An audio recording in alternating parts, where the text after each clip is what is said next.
The OCAA announces cancellations to the 2020-2021 winter varsity season due to the rising COVID cases in Ontario, focusing on the impact that the pandemic has on varsity sports and how coaches will have to integrate different styles and approaches to coaching.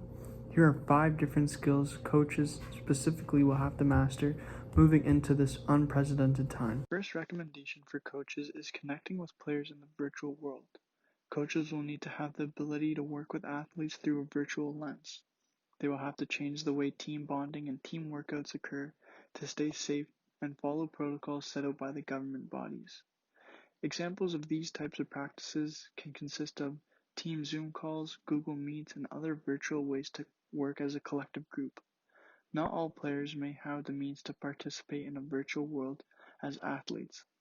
Being aware that some players may not have phones or devices that allow them to download or have the ability to talk and text for an unlimited amount of time is important.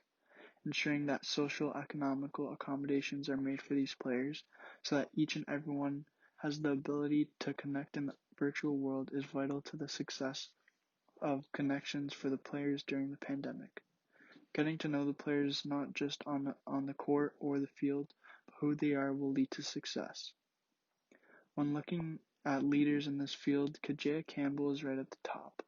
She is the manager of the grassroots basketball and events for the NBPA, and her quote on the virtual world of coaching is, "Creating a unique virtual experience is one of the new ways that we found success through the pandemic." Recommendation 2 is develop virtual assistants. Apps or exercise programs for players to follow while they are at home is key to maintaining their engagement in sports, as well as keeping them in shape.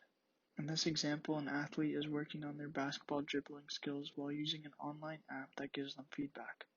Coaches can't be everywhere at once, so apps such as this gives athletes immediate feedback that is essential for their development. During the early stages of the pandemic, our soccer team had Zoom meetings just to connect to each other. It also gave coaches the opportunity to explain the importance of the exercise program that was given to us. For varsity athletes, the pandemic meant a return to home, taking teammates hundreds of kilometers away from each other. Training programs that could be done virtually on Zoom sessions has allowed players to stay connected and get some feedback even though they are far apart from each other.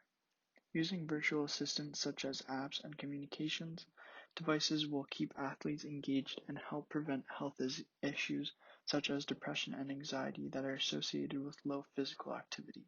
Recommendation 3. Develop quality coaching. As Kajaya Campbell states in her interview, hiring the right coaches to both represent the NBPA and to help coach and work with our youth. Our team's role is to be behind the scenes, so we are really strategic when it comes to hiring the right coaches and trainers to be an extended version of us. We can't physically work with every individual, so we trust the staff that we have out there with our participants on the court. Coaches are leaders both on and off the field of play for athletes and should be up to date with all sporting organization credentials and certifications.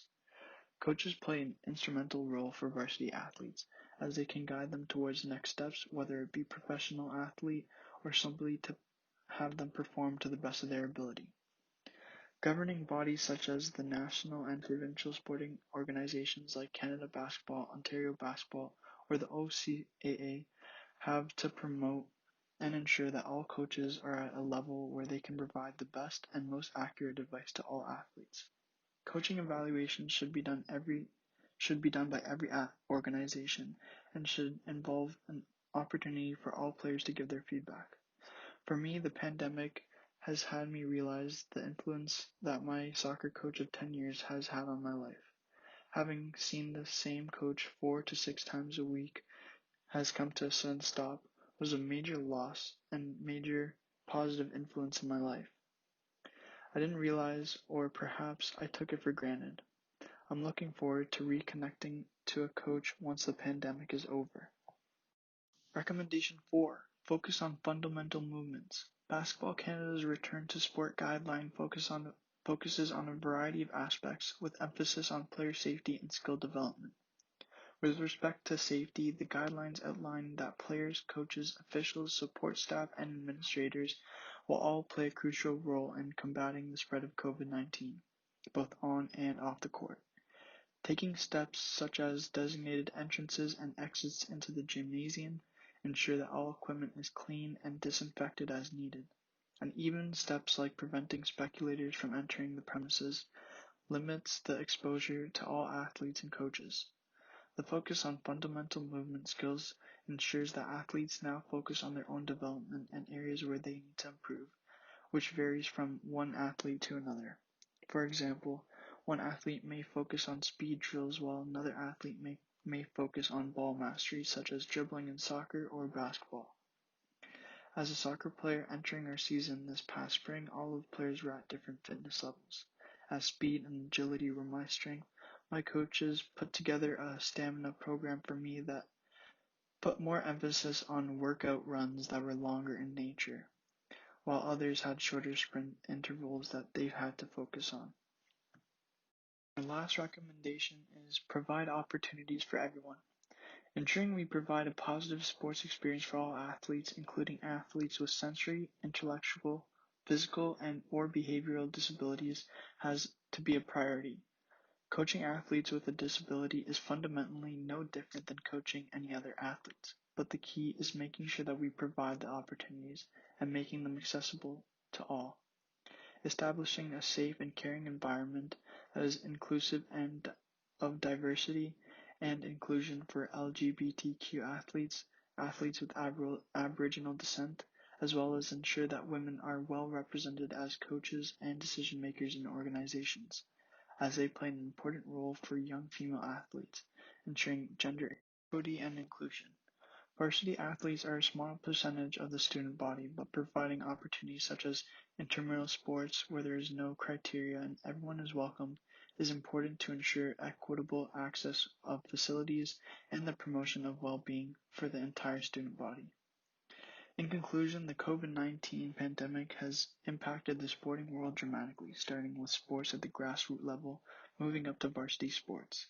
Team training has moved to individualized programming where each player's fundamental movement skills and physical literacy are priorities instead of wins and losses in the standings.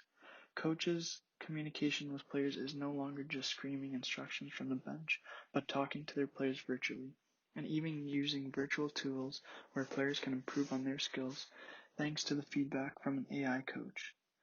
What hasn't changed is what we need to make sure each athlete feels accepted and safe, physically, mentally, and socially, as well as the environment free of biases and stereotypes so that they can achieve their best both on and off the field.